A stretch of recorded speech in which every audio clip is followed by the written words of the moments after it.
सारे झमेले मिट जाएंगे, पल में बखेरे टल जाएंगे। सारे झमेले मिट जाएंगे, पल में बखेरे टल जाएंगे।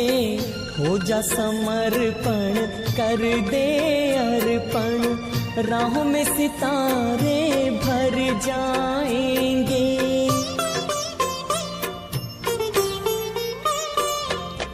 उससे रहो सीधा सादा, उससे रहो सीधा सादा। दिल से कहो मेरा बाबा, प्यार से कहो मेरा बाबा। साथ निभाएगा, हाथ बटाएगा, साथ निभाएगा, हाथ बटाएगा। निभाए वो पूरा वादा, दिल से कहो मेरा बाबा, प्यार से कहो मेरा बाबा।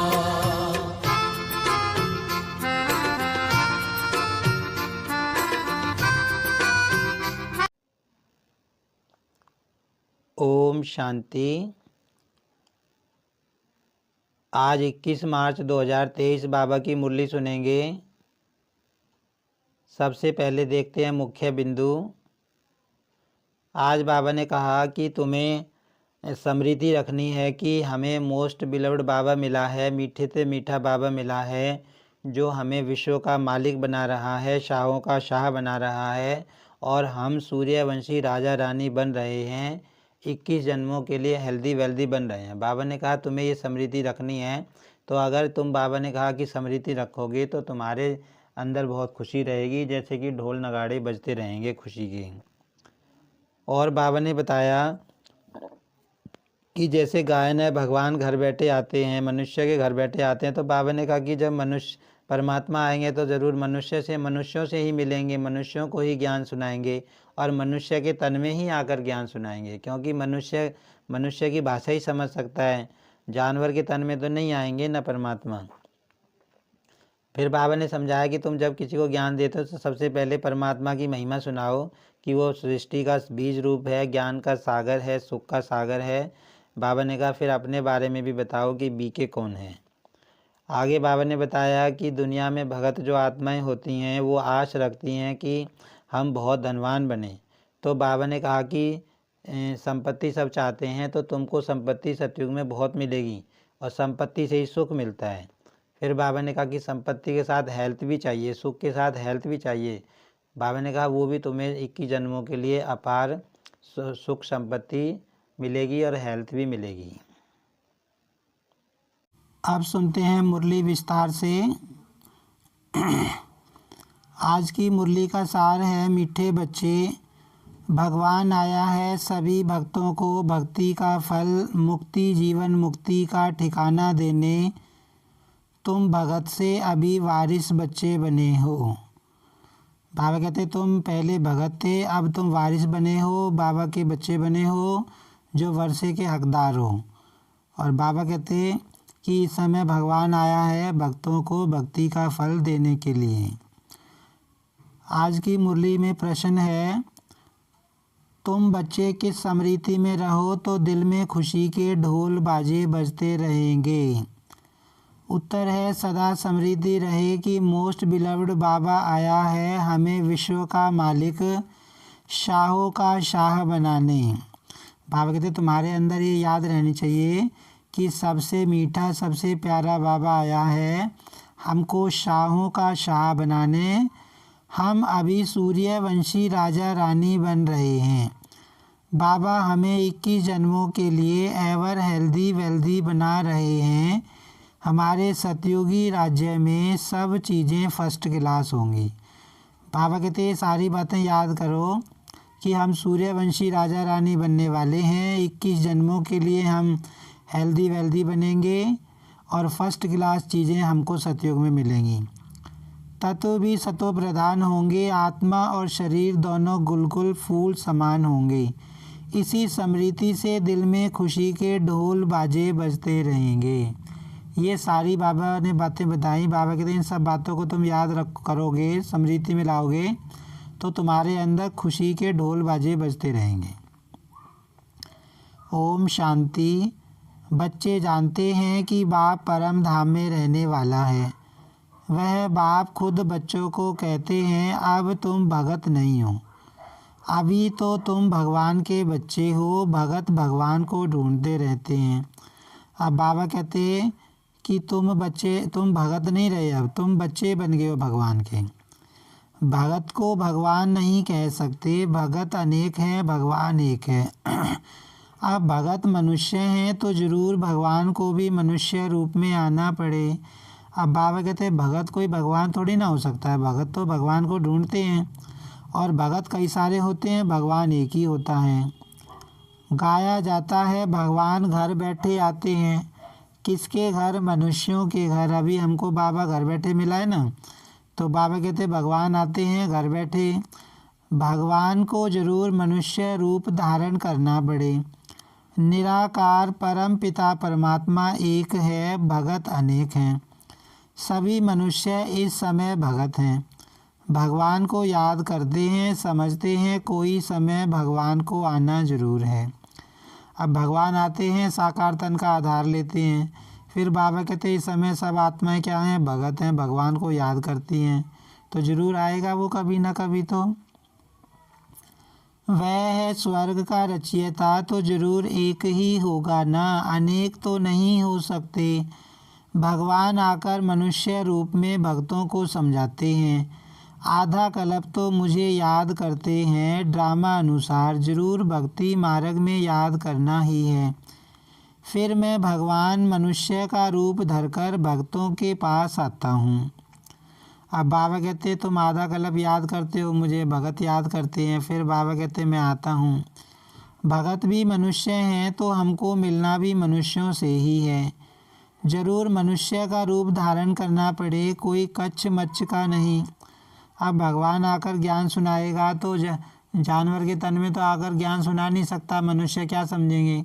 तो बाबा समझा रहे हैं कि मैं मनुष्य के तन में ही आके सृष्टि परिवर्तन का बेहद कार्य करता हूँ। बाप कहते हैं मैं आकर बच्चों को अपना परिचय देता हूँ।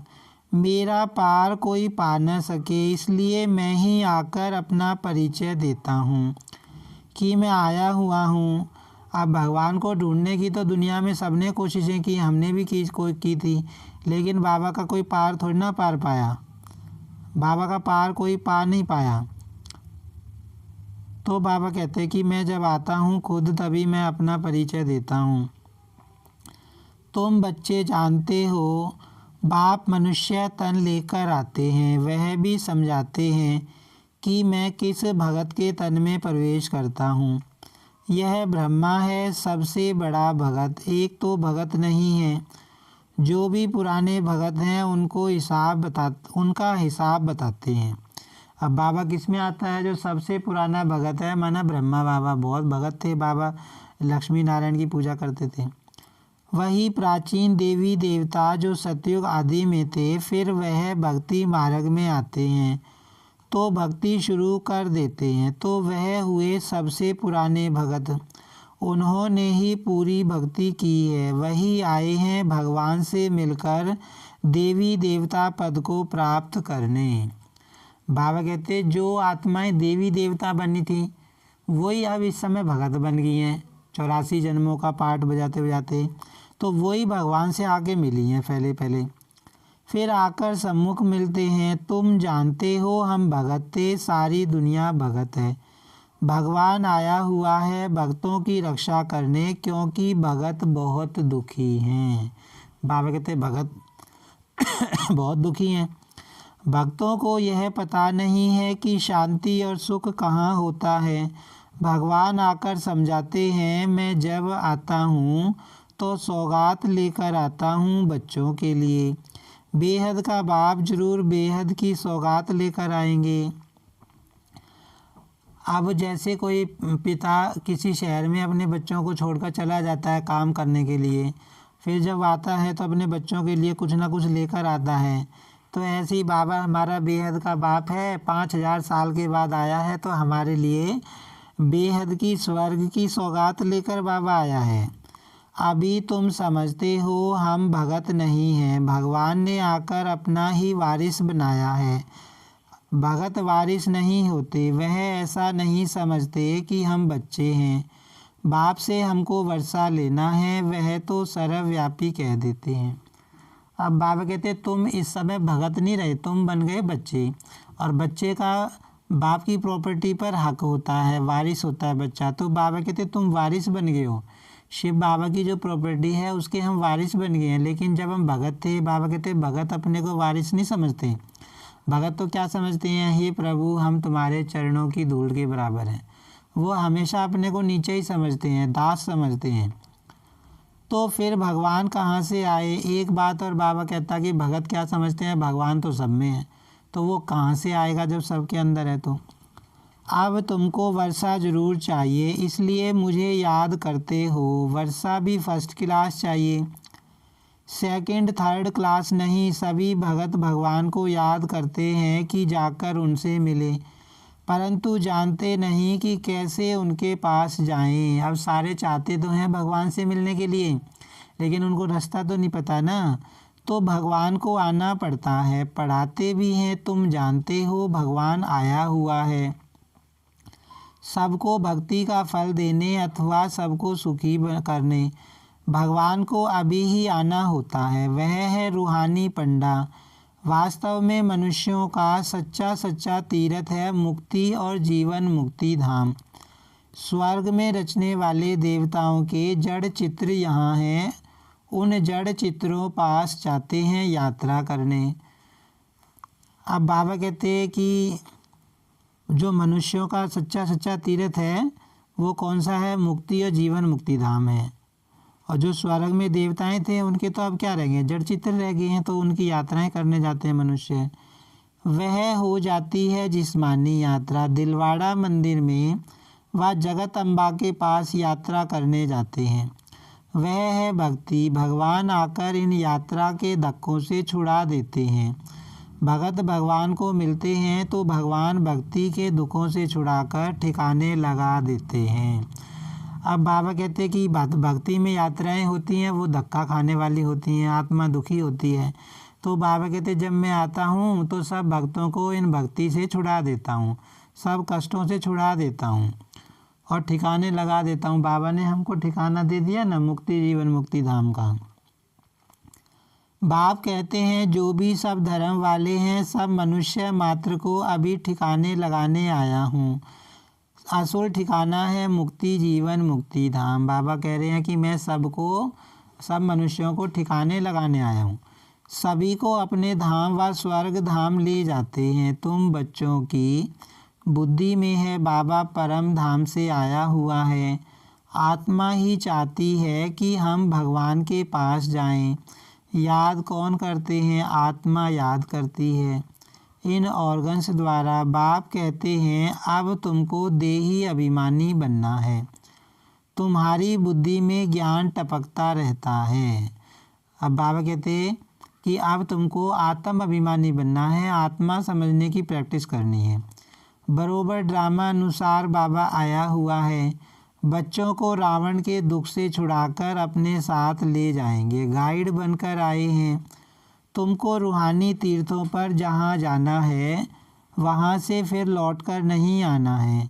यहाँ तो है अल्प काल के लिए जिस्मानी तीर्थ। अब बाबा कहते हैं दुनिया में जो जिस्मानी तीर्थ यात्रा पर जाते हैं वो तो लौट कर आ जाते हैं, लेकिन जो यात्रा हमको बाबा सिखा रहा है रूहानी यात्रा, बाबा कहते तुम उससे लौट कर नहीं आओगे।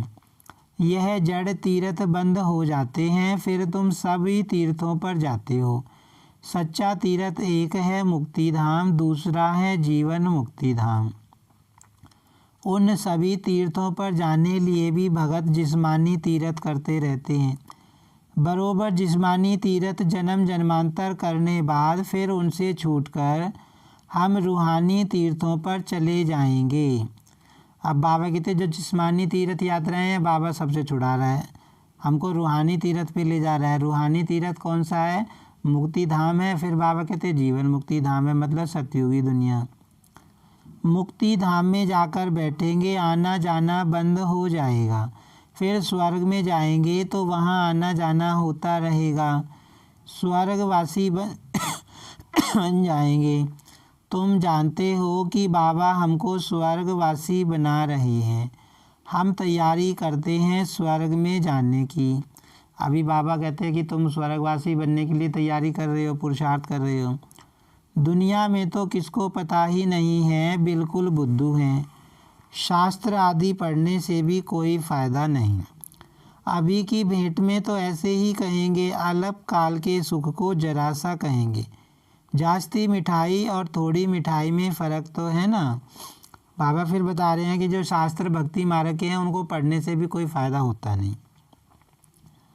और बाबा कहते हैं अभी तो अल्प काल के सुख हैं, लेकिन वहाँ पर तुमको मिलेगी बहुत ज़्यादा मिठाई, जास्ती मिठाई मिलेगी। अभी तुम समझते हो हम तो सूर्यवंशी राजा रानी बनते हैं, वह आशा रखते हैं बहुत धनवान बने। संपत्ति तो ज़रूर चाहिए, तब तो सुख होगा ना। कल भी बाबा ने बताया था कि सुख कब होता है, संपत्ति के साथ सुख होता है।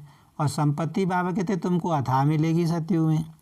संपत्ति के साथ फिर हेल्थ भी चाहिए, हेल्थ वेल्थ है तो सुख बहुत है। इस दुनिया में हेल्थ वेल्थ दोनों मिल नहीं सकती।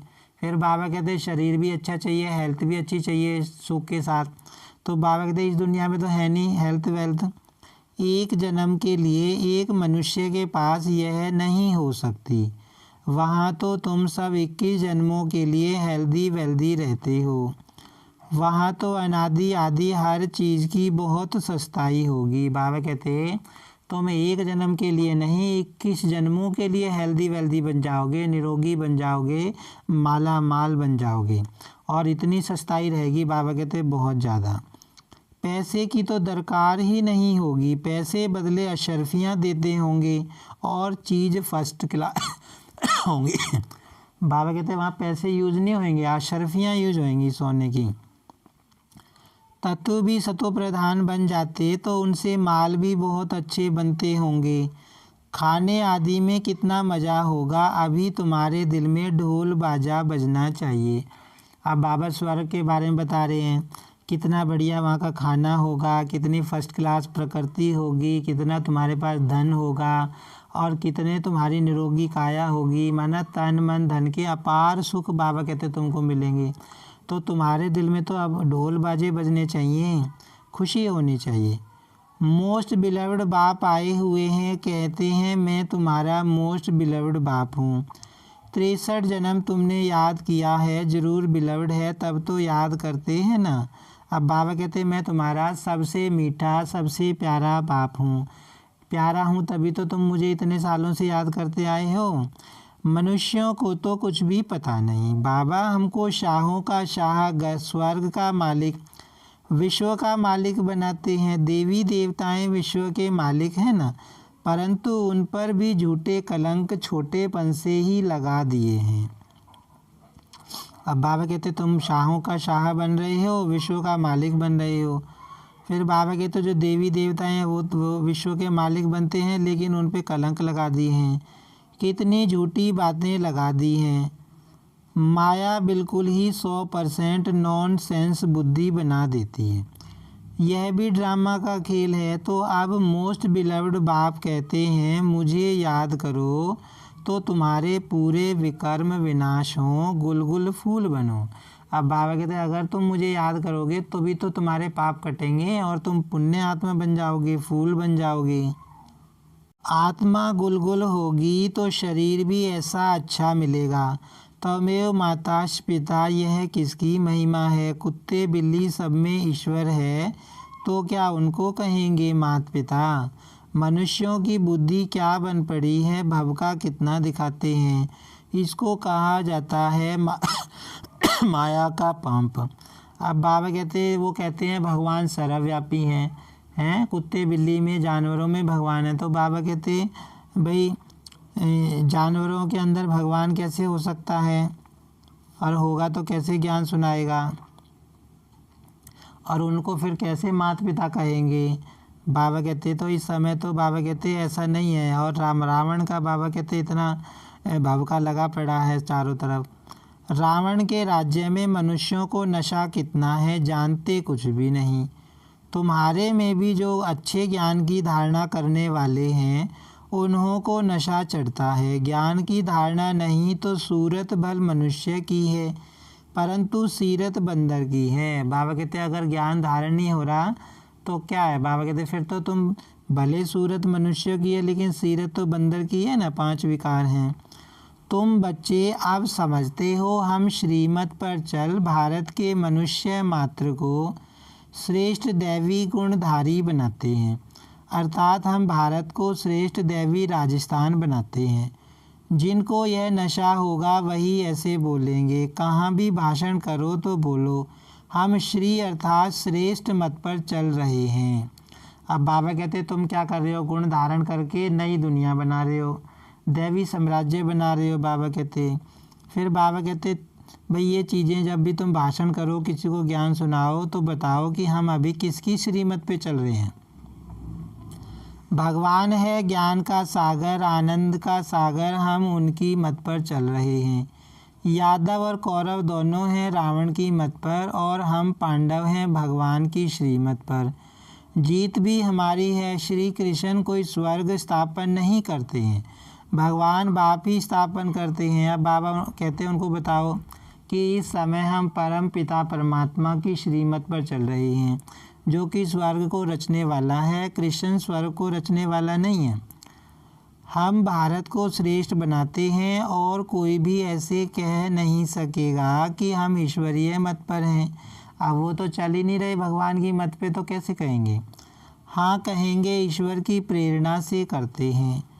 बाप तो कहते हैं मैं इस तन में आकर मत देता हूँ, इसमें प्रेरणा की तो बात ही नहीं।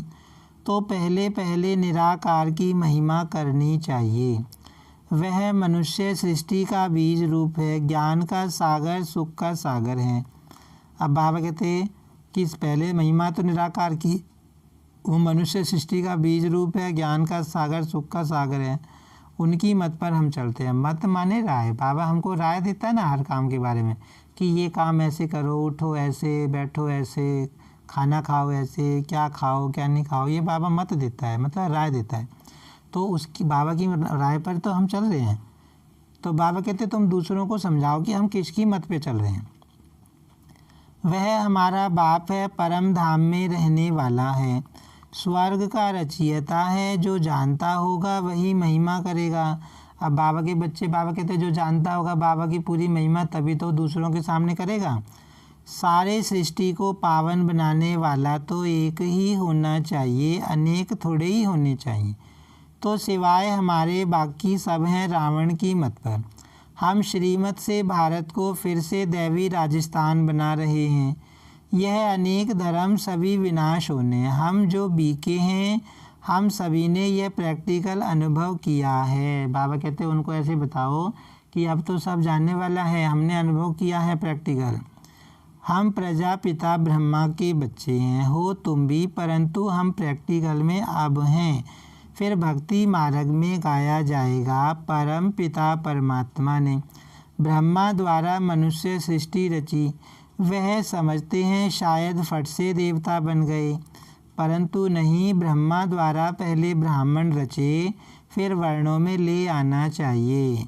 अब बाबा कहते हैं उनको ऐसे बताओ कि हम ब्रह्मा के बच्चे हैं, हो तुम भी, लेकिन हम अभी प्रैक्टिकल में हैं क्योंकि हम ज्ञान ले रहे हैं। तो बाबा कहते उनको ऐसे बताओ। फिर उनको बताओ कि ऐसे नहीं था कि परमात्मा ने ब्रह्मा के द्वारा सीधे देवताओं की रचना कर दी फट से। बाबा कहते पहले ब्राह्मण रचे गए, फिर उन्होंने ज्ञान लिया। फिर बाबा कहते ऐसे ऐसे धीरे धीरे करके उनको ज्ञान एक्सप्लेन करना चाहिए। कहानी सुनाने व ड्रामा आदि से कोई फ़ायदा नहीं, एकदम बाप की शिक्षा बतानी चाहिए। बाप हमको क्या कहते हैं, हे मीठे बच्चे, हे आत्माएं, सारी सभा में कहना चाहिए हम श्रीमत पर चल रहे हैं देवता बनने के लिए। अब बाबा कहते हैं जिस सभा में तुम ज्ञान सुना रहे हो साफ साफ कहना चाहिए कि हम किसकी मत पे चल रहे हैं। हम भगवान की श्रीमत पे चल रहे हैं देवता बनने के लिए। वह हमको राजयोग सिखाते हैं। गीता का भगवान भी वह निराकार ही है। साकार में आते हैं प्रजापिता ब्रह्मा के मुख से यह ब्राह्मण ब्राह्मणियाँ निकलते हैं। हम बीके हैं, परम पिता परमात्मा ने हमको ब्रह्मा मुख से रचा है। हम शिव बाबा के पोत्रे हैं। बाबा कहते हैं ये सारी बातें उनको बताओ। बीके का परिचय देना चाहिए कि बीके का मतलब क्या है। ब्रह्मा कुमार, ब्रह्मा के बच्चे, परमात्मा ने जो ब्रह्मा के द्वारा अपना बनाया। तुम भी सब आत्माएं शिव के पोत्रे प्रजापिता ब्रह्मा के बच्चे हो। अभी फिर से यह नई रचना हो रही है। ऐसे समझाना चाहिए। जो समझें बरोबर हम भी शिव के पोत्रे ब्रह्मा के बच्चे हैं, हम उनके बने हैं, इसलिए हमारा नाम है ब्रह्मा कुमार कुमारियाँ। कल्प पहले यह ब्राह्मण से देवता, फिर क्षत्रिय, वैश्य, शूद्र बने थे। अब फिर ब्राह्मण बने हैं। बाबा कहते हैं उनको सारी चीज़ें कैसे कैसे वर्ण आए, क्षत्रिय, वैश्य, शूद्र, सबके बारे में बाबा कहते ज्ञान बताओ।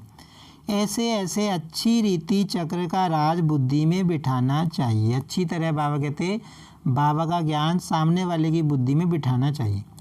पहले तो बाप का पूरा परिचय देना चाहिए। बाप ने हमको सुनाया है, हम फिर तुमको सुनाते हैं। यह ड्रामा का चक्र कैसे फिरता है, चक्रवर्ती राजा कैसे बनना होता है, यह नॉलेज है। इसमें कोई हथियार पवार नहीं है। वर्ल्ड की हिस्ट्री ज्योग्राफी को तो ज़रूर मनुष्य ही जानेंगे ना। फिर बाबा कहते हैं उनको सारा बताओ, चक्र कैसे फिरता है, चक्रवर्ती राजा कैसे बन सकते हैं हम। बाबा कहते हैं उनको बताओ कि गीता की लड़ाई जो दिखाई है वो स्थूल लड़ाई नहीं है। तो बाबा कहते हैं सब कुछ बताना चाहिए। मनुष्य सृष्टि का चक्र कैसे फिरता है यह ज़रूर जानना चाहिए। हम बाप से सुनते हैं तो चक्रवर्ती राजा बनते हैं।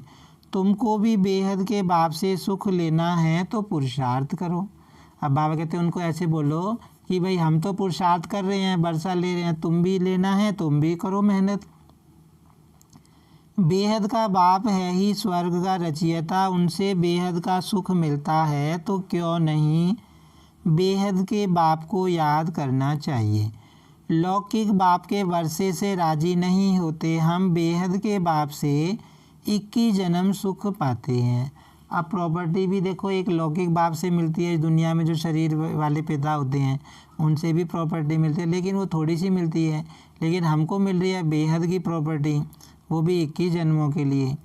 बाकी तो सब है भक्ति मार्ग की सामग्री। तुम कहते हो शास्त्र आदि अनादि हैं, परंतु यह सब होते हुए भी अब तो कलयुग आकर हुआ है। दुनिया पतित बनती जाती है, फ़ायदा कुछ भी नहीं हुआ है। अभी बाप खुद आए हैं, हम उनके पोत्रे ब्रह्मा के बच्चे ब्राह्मण हैं।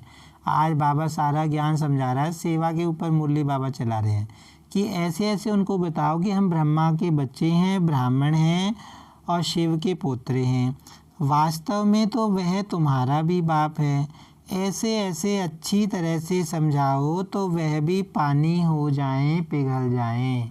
बाबा कहते हैं ना ऐसे प्यार से धीरे धीरे स्नेह से उनको समझाओ, ज्ञान की एक एक बात उनको क्लियर करो तो बाबा कहते हैं वो भी पिघल जाएंगे, बाबा के बच्चे बन जाएंगे। अच्छा मीठे मीठे सिक्की लदे बच्चों प्रति मात पिता बाप दादा का याद प्यार और गुड मॉर्निंग। रूहानी बाप की रूहानी बच्चों को नमस्ते। हम रूहानी बच्चों की रूहानी बाप दादा को याद प्यार और नमस्ते। धारणा के लिए मुख्य सार है रूहानी यात्रा पर तत्पर रहे। याद से आत्मा और शरीर दोनों को गुलगुल फूल समान बनाना है, विकर्म विनाश करने हैं। बाबा ने क्या कहा, जो बाबा रूहानी यात्रा सिखा रहे हैं उस पे चलना है और आत्मा और शरीर दोनों को गुलगुल बनाना है, पावन बनाना है और अपने पाप काटने हैं, विकर्म विनाश करने हैं। हम डायरेक्ट ईश्वर की मत पर भारत को श्रेष्ठ मानव मात्र को दैवी गुणधारी बनाने की सेवा के निमित्त हैं। इस स्मृति में रहना है। हमेशा क्या याद रखना है कि मैं आत्मा नई दुनिया लाने के निमित्त हूँ, दैवी गुणधारी दुनिया बनाने के निमित्त हूँ, सेवा के निमित्त हूँ। वरदान है सूर्यमुखी पुष्प के समान ज्ञान सूर्य के प्रकाश से चमकने वाले सदा सम्मुख और समीप हो। जैसे सूर्यमुखी पुष्प सदा सूर्य की सकाश से घिरा हुआ रहता है, उसका मुख सूर्य की तरफ होता है, पंखुड़ियाँ सूर्य की किरणों के समान सर्कल में होती हैं। ऐसे जो बच्चे सदा ज्ञान सूर्य के समीप और सम्मुख रहते हैं, कभी दूर नहीं होते, वे सूर्यमुखी पुष्प के समान ज्ञान सूर्य के प्रकाश से स्वयं भी चमकते और दूसरों को भी चमकाते हैं। अब बाबा उदाहरण लेके समझा रहे हैं कि जैसे सूरजमुखी का फूल होता है तो वो हमेशा सूरज की तरफ रहता है। ऐसे ही बाबा कहते हैं जो बाबा के बच्चे हमेशा ज्ञान सूर्य है, शिव बाबा के सामने रहते हैं, बाबा के नज़दीक रहते हैं, बाबा की याद में रहते हैं, तो बाबा कहते हैं वो क्या करते हैं कि सूर्य के प्रकाश से, माना ज्ञान सूर्य के प्रकाश से खुद भी चमकते हैं और दूसरों को भी चमकाते हैं, खुद भी लाभ लेते हैं बाबा के ज्ञान का और दूसरों को भी देते हैं। स्लोगन है सदा हिम्मतवान बनो और सर्व को हिम्मत दिलाओ तो परमात्मा मदद मिलती रहेगी। अब भगवान की मदद हमको कब मिलेगी? जब हम हिम्मत रखेंगे, खुद भी हिम्मत रखेंगे, दूसरों को भी हिम्मत दिलाएंगे, तब भगवान की हमको मदद मिलेगी। अच्छा, ओम शांति।